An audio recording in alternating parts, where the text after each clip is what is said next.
The underdog arrives. The swirling maelstrom of the Andromeda Nexus pulsed with an otherworldly energy, its vibrant purples and blues casting an eerie glow across the faces of countless alien spectators.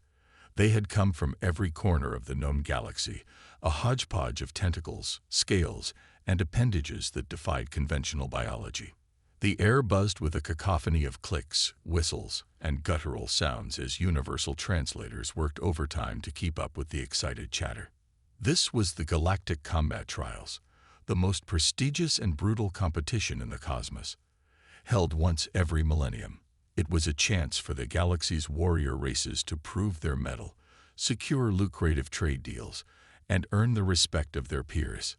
The arena itself was a marvel of engineering, a massive structure that could simulate any environment, from the ice plains of Cronus 9 to the lava fields of Pyroxia. High above the arena floor, in a crystalline observation deck, stood General Zork. His massive four-armed frame dwarfed his attendants, each limb rippling with muscles honed through centuries of combat. Two of his arms were crossed over his broad chest, while the others gestured animatedly as he spoke. His voice, a deep rumble that seemed to vibrate the very air around him, carried easily over the din of the crowd. Another year, another batch of pitiful excuses for warriors. Zork sneered, his crimson eyes narrowing as he surveyed the contestants gathering below. I've seen more impressive specimens in the larval pits of Tsendar. His chief strategist, a tall, willowy creature with iridescent skin, nodded in agreement. Indeed, General. Though I've heard whispers of a new race entering this year, something called humans. Zork's laughter boomed across the deck, causing several nearby aliens to flinch. Humans? Never heard of them. Probably some backwater species looking to get themselves killed for our amusement. Where are they from? A small planet in the unfashionable western spiral arm of the Milky Way, the strategist replied, consulting a holographic display. They call it Earth. Earth, Zork repeated, rolling the unfamiliar word around in his mouth like a bad taste. Sounds dirty. Well, let's see what these humans are made of. They can't possibly be worse than the gelatinous blob of Beetlejuice we had last time. As if on cue, a hush fell over the arena. The massive entrance gates began to grind open, their ancient mechanisms groaning under the strain. One by one, the contestants emerged, each met with cheers, jeers, or gasps from the crowd. There was the Cronin war chief, his stone-like skin glittering under the arena lights. The Volusian hive mind slithered in, its thousand tendrils moving in perfect unison. The cybernetically enhanced Quasarborn strode confidently, servos whirring with each step. And then, silence.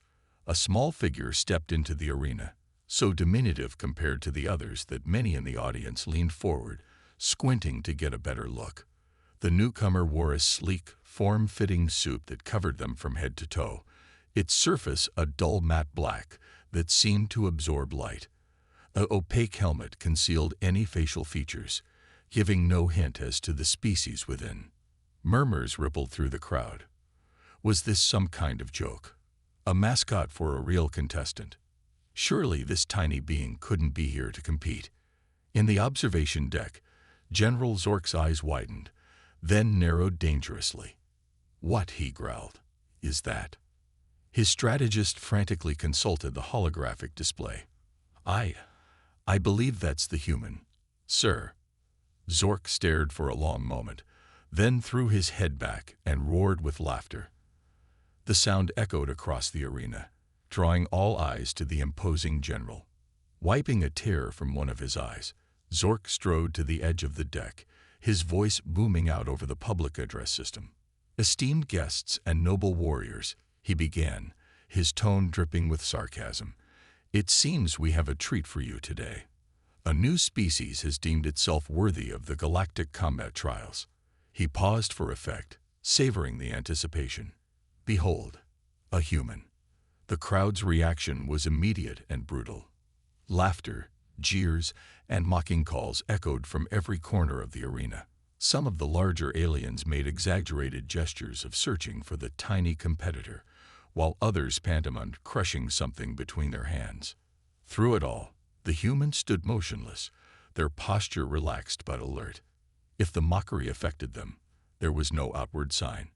Zork, emboldened by the crowd's response, continued, "I've seen more intimidating creatures crawling out of my waste recycler. Tell me, human, did you take a wrong turn on your way to the galactic petting zoo?" More laughter. A few of the braver spectators began lobbing trash and half-eaten snacks toward the arena floor, though force fields quickly vaporized any projectiles before they could reach the contestants. "I'll tell you what," Zork said, his voice dropping to a conspiratorial tone that nonetheless carried to every ear in the arena. "I'm feeling generous today. If this human can survive the first challenge, I'll eat my words. In fact, I'll do you one better." He paused, relishing the moment. The crowd leaned in, eager to hear what the legendary general would say next. "If the human survives the first challenge, I'll give them my prized warship, the Stellar Annihilator, the most advanced battlecruiser in the galaxy, capable of reducing planets to ash with a single volley." Gasps and excited chatter broke out across the arena. The Stellar Annihilator was infamous, a symbol of Zork's power and the technological superiority of his people. To even see it up close was a privilege few had experienced. "But," Zork continued, holding up one massive hand for silence, "when the human falls, and fall they will, their pitiful planet will become my new vacation home. After all, I could use a quaint little mud ball to relax on between conquests." The crowd roared its approval. Other contestants shot contemptuous glances at the human, already dismissing them as a non-threat. Betting kiosks around the arena lit up as spectators rushed to place wagers on how quickly the human would be eliminated. Through it all, the human remained still, their hidden gaze fixed on General Zork. Then, slowly, deliberately, they raised one hand and offered the alien general a thumbs up. The simple gesture sent ripples of confusion through the crowd. Some translator devices sparked and smoked, unable to decipher the meaning. But to Zork, it felt like a challenge, a promise. For the briefest moment, a flicker of doubt crossed the general's face. There was something about the human stance, the quiet confidence in that small gesture, that gave him pause. But he quickly shook it off, his arrogant sneer returning full force. "Let the trials begin," Zork bellowed, slamming his fist down on a large button. The arena floor began to shift and change. Holographic projectors sprang to life, filling the air with swirling patterns of energy. The very fabric of reality seemed to bend and warp as the first challenge took shape. As the other contestants braced themselves, the human rolled their shoulders and cracked their neck. Whatever was coming, they were ready. And in that moment, unbeknownst to General Zork or any of the jeering spectators, history began to change. The galaxy would never be the same again. The age of humanity had begun, trial by fire. The arena floor shimmered and warped, reality bending to the will of advanced alien technology. In mere seconds, the sterile metal surface transformed into a hellscape that would make even the most hardened warrior question their resolve. Pools of bubbling lava appeared, their molten surface casting an angry red glow across the arena. Geysers of superheated steam burst forth at random intervals, filling the air with a choking, sulfurous haze. "Welcome to Pyrox Prime, the galaxy's most notorious volcanic planet." General Zork's voice boomed over the arena's speaker system, a hint of sadistic glee in his tone. "Welcome, contestants, to your first challenge. Survive Pyrox Prime for one planetary rotation, approximately 6 standard hours. Those who make it to the safe zone will advance. Those who don't, well, let's just say the audience will enjoy the show." A holographic countdown appeared in the air, visible to all. As it reached 0, chaos erupted. Many of the alien contestants immediately sprang into action, relying on natural defenses or advanced technology. The stone-skinned Cronin war chief waded through a lava pool, his rocky hide sizzling but holding firm. The Volusian hive mind split into dozens of smaller entities, using their collective intelligence to navigate the treacherous terrain. The cybernetically enhanced quasar-born activated energy shields, the heat waves visibly distorting around their protected forms. And then there was the human. For a heart-stopping moment, the small figure seemed frozen in place, dwarfed by the apocalyptic landscape. Whispers of "dead already" rippled through the crowd. General Zork leaned forward, a triumphant smirk playing at the corners of his mouth. But then the human moved. It started with a series of quick, precise movements. The human's hands flew over their suit, making minute adjustments. Suddenly, the dull black material began to shift and change. Reflective panels appeared, angled to deflect the worst of the heat. Tiny vents opened, creating a microclimate around the suited figure. "Impressive," murmured Zork's chief strategist. "Their suit seems to be adaptive." Zork grunted, his earlier smirk fading slightly. "A clever trick. But it will take more than fancy clothes to survive Pyrox Prime." As if in response to the general's dismissal, the humans sprang into action. They moved with a fluid grace that belied their small stature, each step carefully calculated. Where others relied on brute strength or advanced shields, the human used the environment itself for protection. They darted between towering rock formations, using them as cover from both the searing heat and the eyes of their competitors. When faced with a wide lava flow, instead of plowing through like the Cronin or flying over like some of the winged species, the human did something unexpected.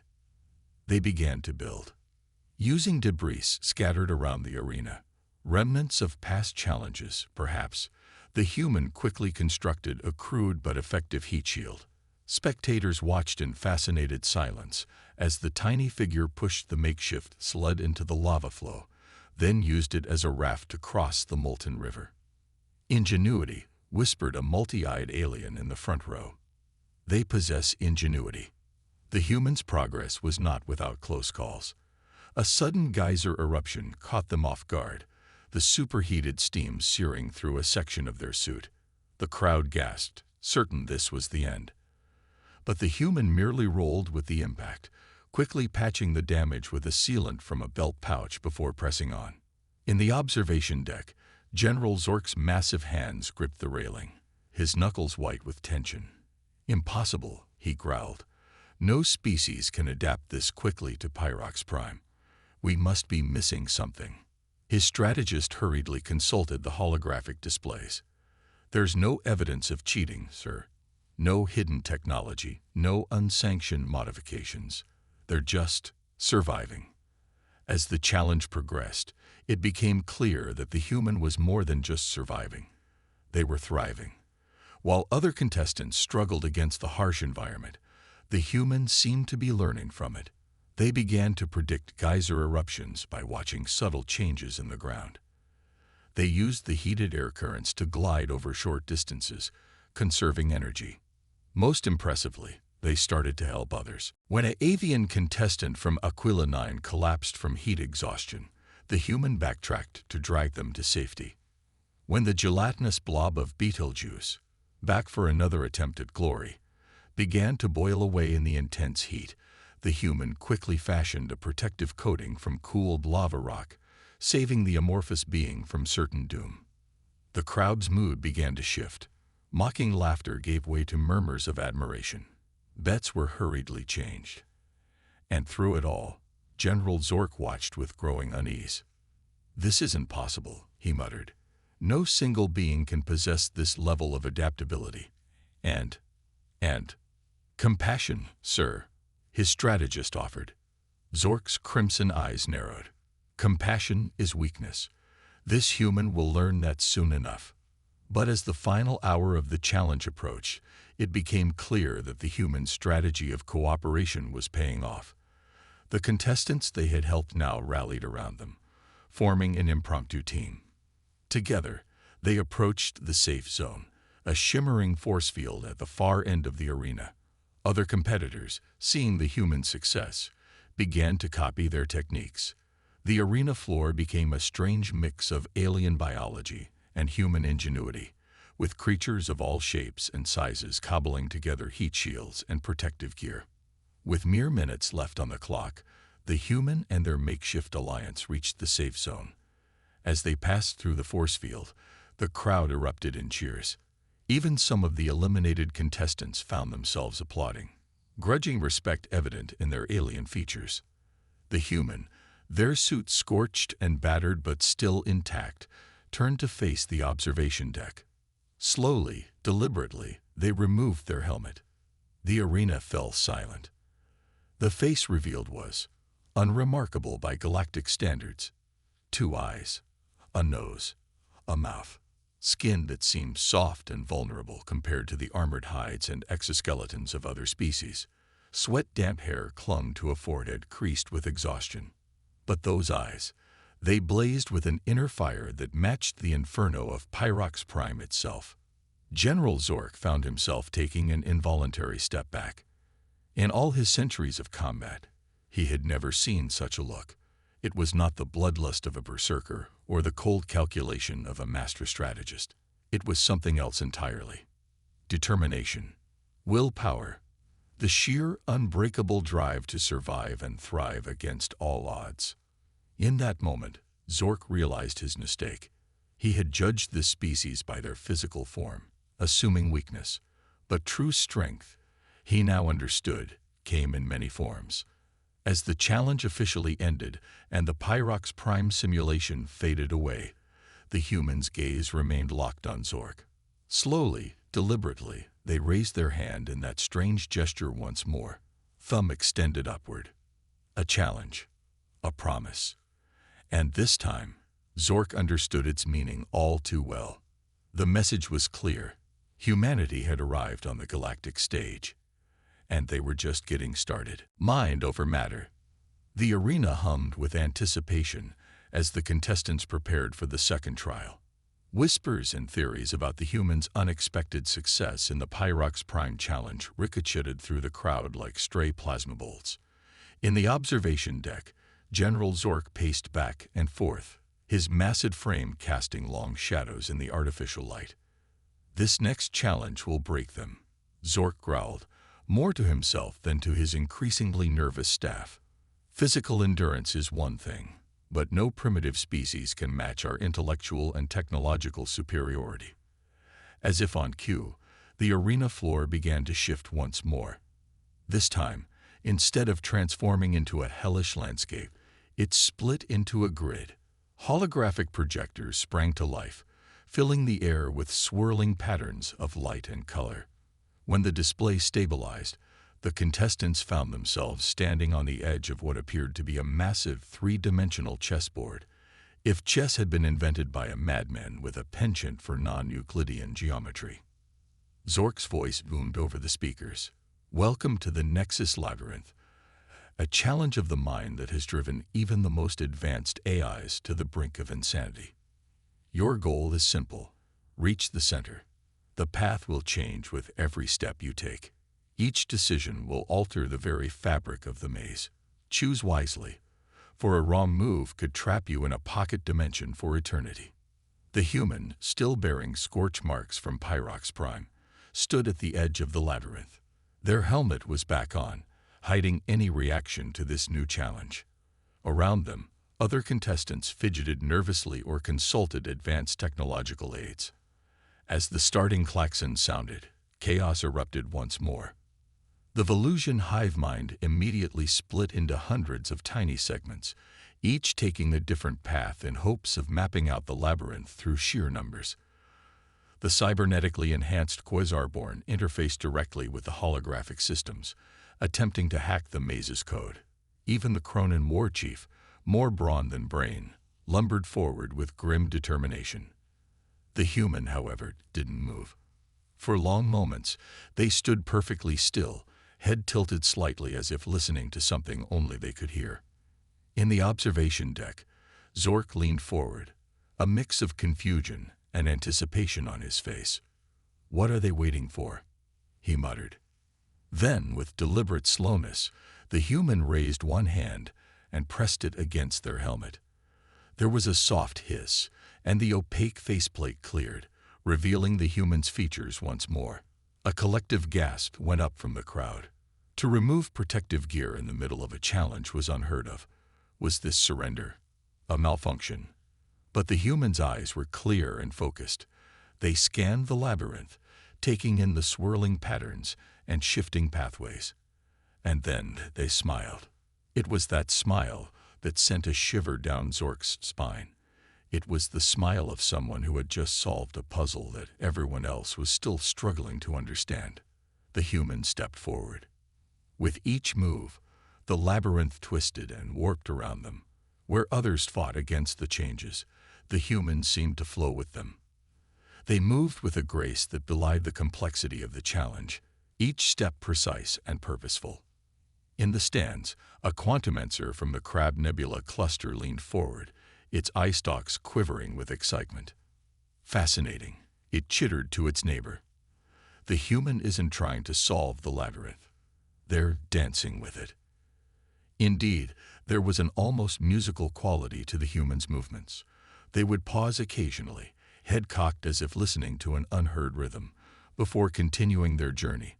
Where other contestants found themselves trapped in dead ends or paradoxical loops, the human always seemed to find a way through. As the challenge progressed, it became clear that the human's unorthodox approach was yielding results. They had penetrated deeper into the labyrinth than any other contestant, navigating twists and turns that had stymied even the most advanced species.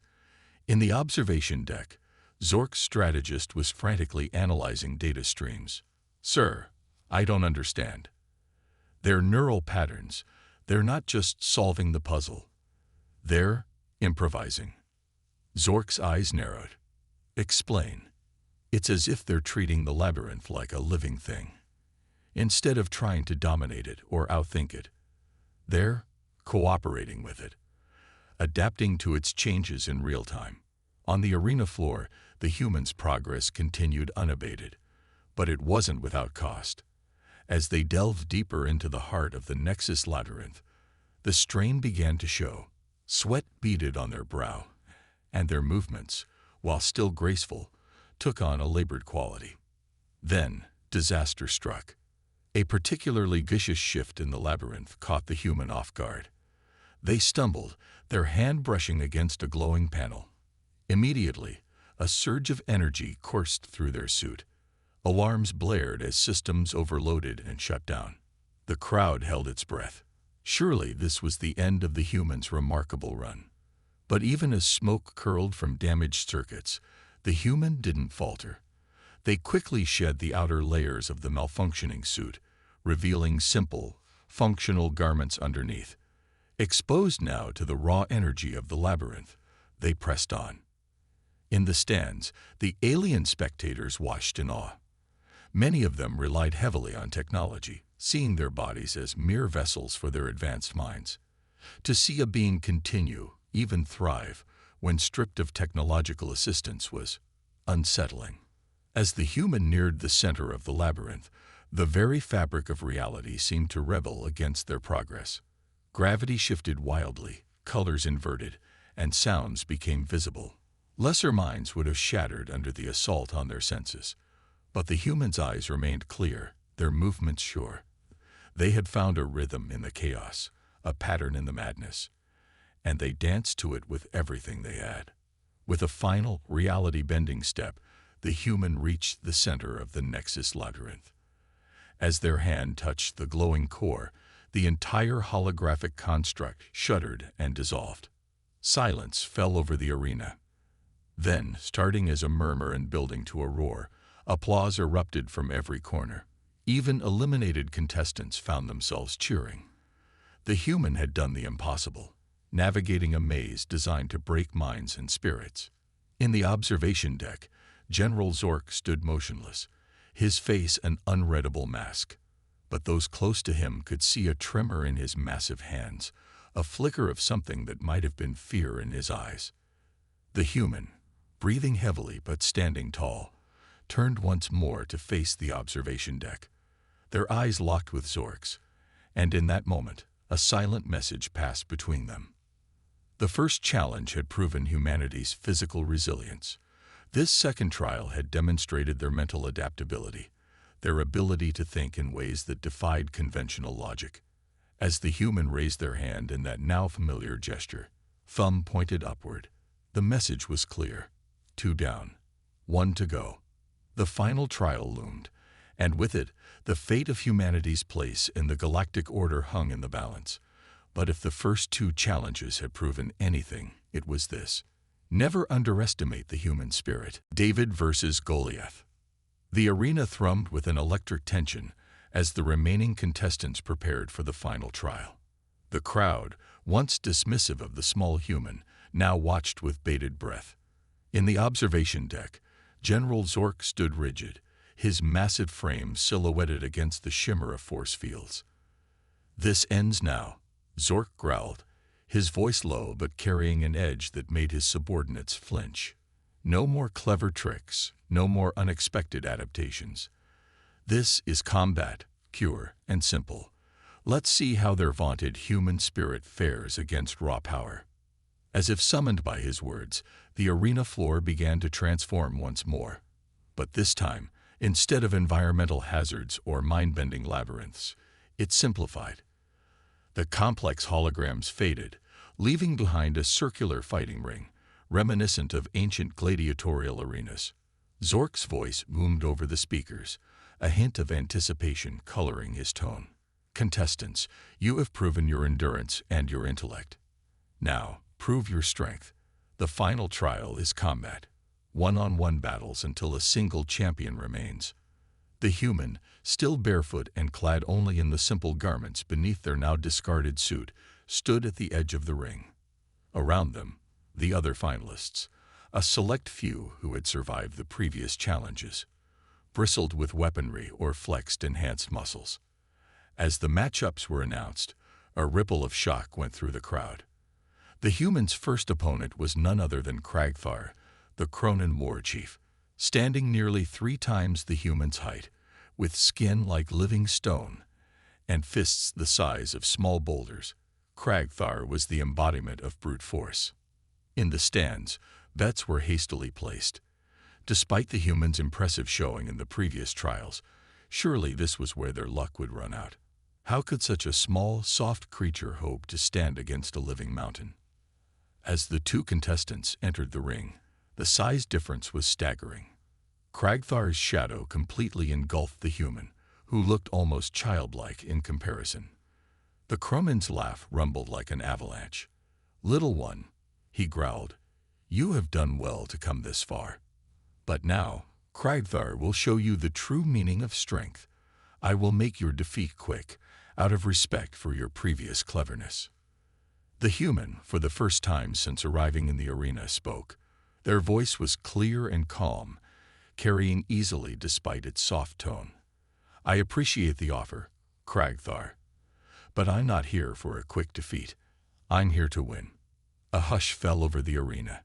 Even Zork leaned forward, intrigued by the human's first words. The starting klaxon blared, and Kragthar charged with a roar that shook dust from the rafters. His massive fist swung in an arc that could shatter steel. But it met only air. The human moved with liquid grace, slipping just out of reach of the devastating blow. Kragthar's momentum carried him forward, off balance for just a moment. In that heartbeat, the human struck. Their open palms slapped against the Cronin's stone-like skin, seemingly harmless. Kragthar laughed. "Is that all? I didn't even feel." His words cut off as his left leg suddenly buckled. The human had struck a nerve cluster, temporarily deadening the limb. The crowd gasped. The human hadn't just dodged. They had counterattacked with precision that spoke of deep anatomical knowledge. Kragthar's surprise quickly turned to rage. He redoubled his assault, each blow powerful enough to leave craters in the arena floor. But each time, the human was elsewhere. They flowed around the Cronin's attacks like water around rocks, always just out of reach, always where Kragthar least expected. And with each graceful evasion, the human struck. Light taps that seemed to do nothing until suddenly Kragthar found his right arm hanging limp, or his vision blurring from a strike to a sensitive point near his temple. In the observation deck, Zork's strategist watched in awe. It's like they're reading Kragthar's moves before he makes them, anticipating based on muscle tension, eye movement. I've never seen anything like it. Zork said nothing, his eyes fixed on the battle below. As the fight wore on, the dynamic shifted. Kragthar, once the unstoppable force, found himself being pushed back.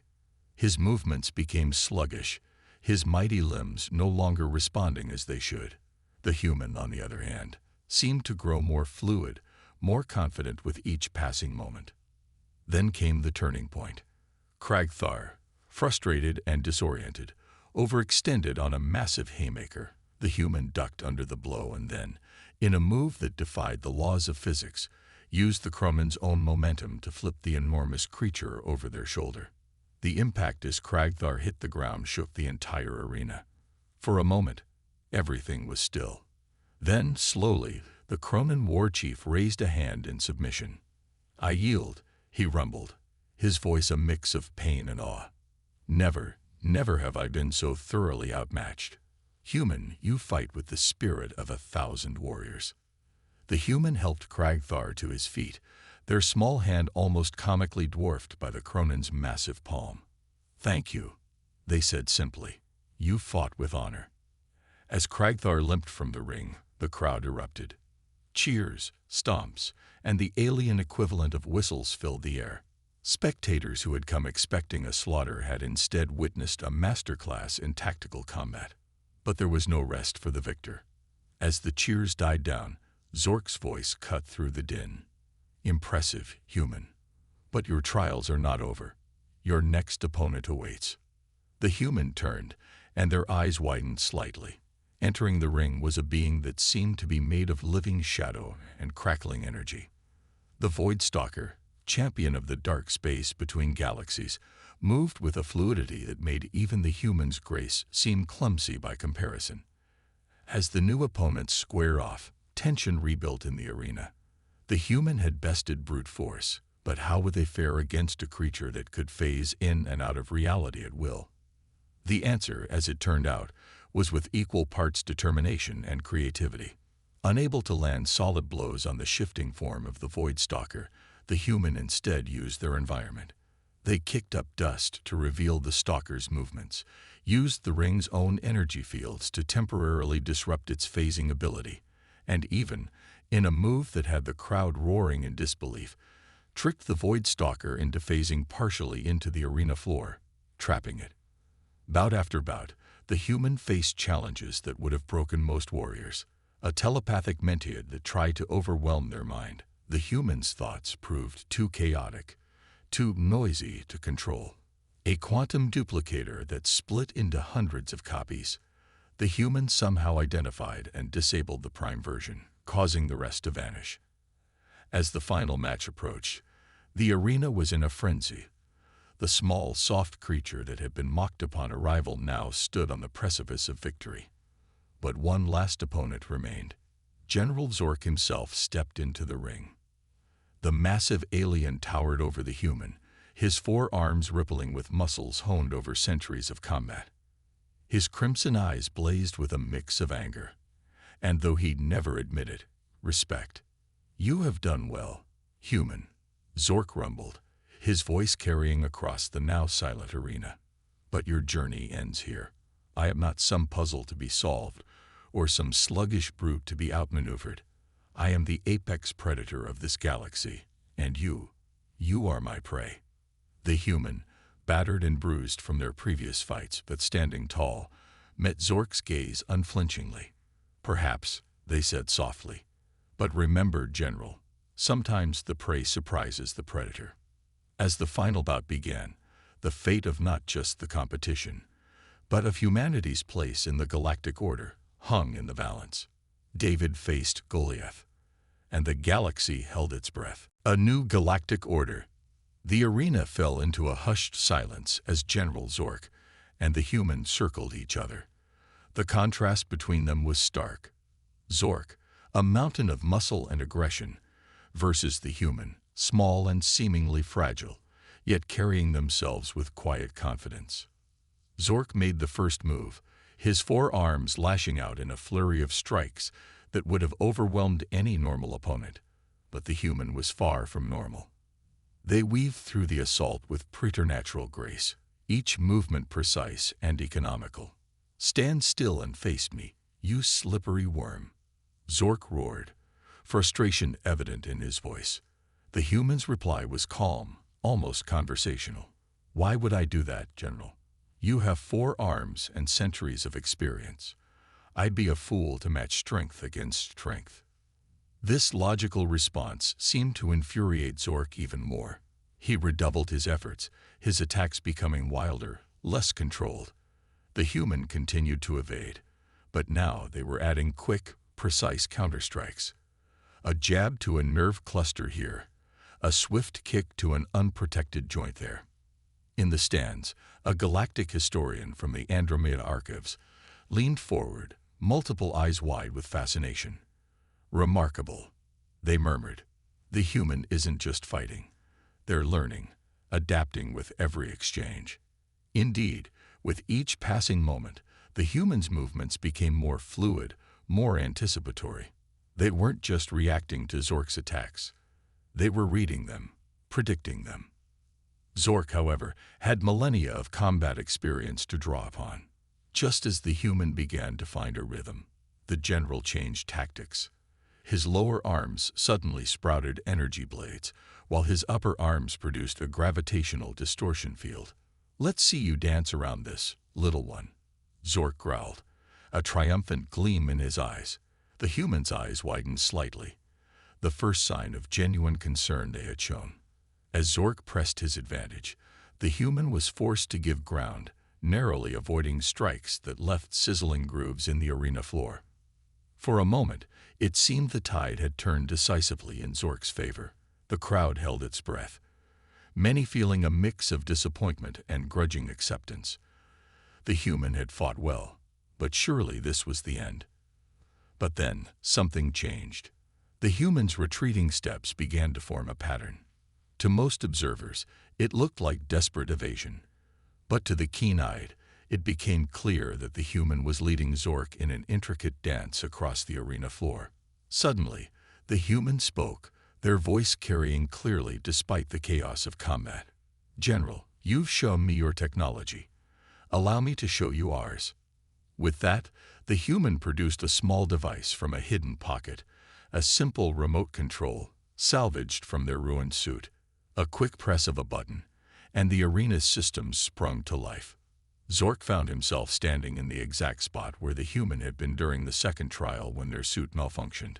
The surge of energy that had overloaded the suit now coursed through Zork's weapons, shorting out his energy blades and disrupting his gravity field. The human had turned the very arena against its master. In the moment of shock that followed, the human struck.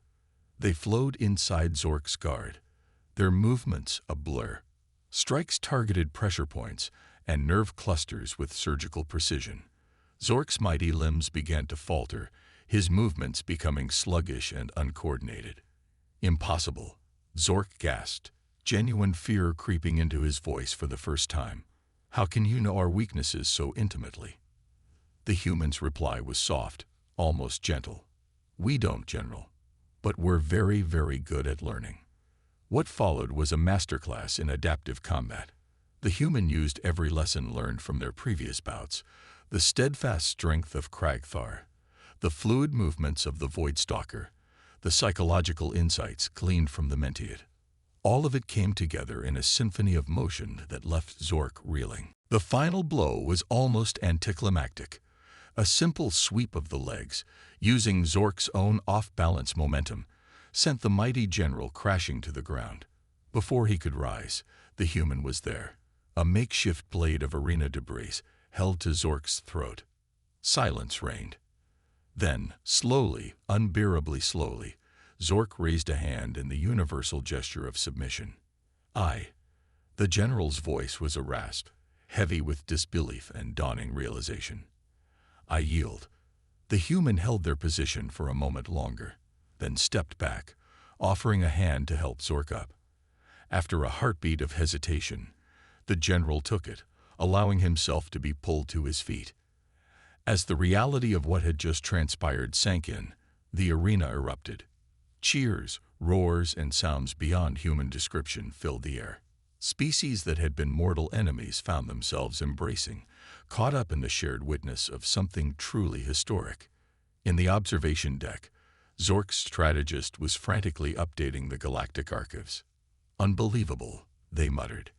"A species unknown to us mere rotations ago has just appended millennia of established galactic hierarchy. The implications are staggering." Zork, still looking somewhat dazed, faced the human. "You have earned your victory, human. As promised, the stellar annihilator is yours. I suspect you'll put it to better use than I ever did." The human smiled, shaking their head. "Thank you, General, but I don't want your ship." A murmur of confusion rippled through the crowd. Zork's brow furrowed. "Then what do you want? Surely not my vacation home on your mudbowl planet." "Neither," the human replied. "What I want, what humanity wants, is a seat at the table. We want to join your galactic community, not as conquerors or subjects, but as equals, partners." Zork blinked, genuinely taken aback. "You would pass up the most powerful warship in the galaxy for diplomacy?" The human's smile widened. "General, the most powerful weapon in the galaxy isn't a ship. It's understanding. It's the ability to adapt, to learn, to find common ground even with those who seem alien to us. That's what humanity brings to the table." A long moment passed as Zork processed this. Then, slowly, a deep, rumbling laugh began to build in his chest. It grew until it echoed throughout the arena, a sound of genuine mirth and dawning appreciation. "Oh, little one," Zork said, wiping a tear from one of his eyes, "I begin to see why you are so dangerous. Very well. Humanity shall have its seat at the table.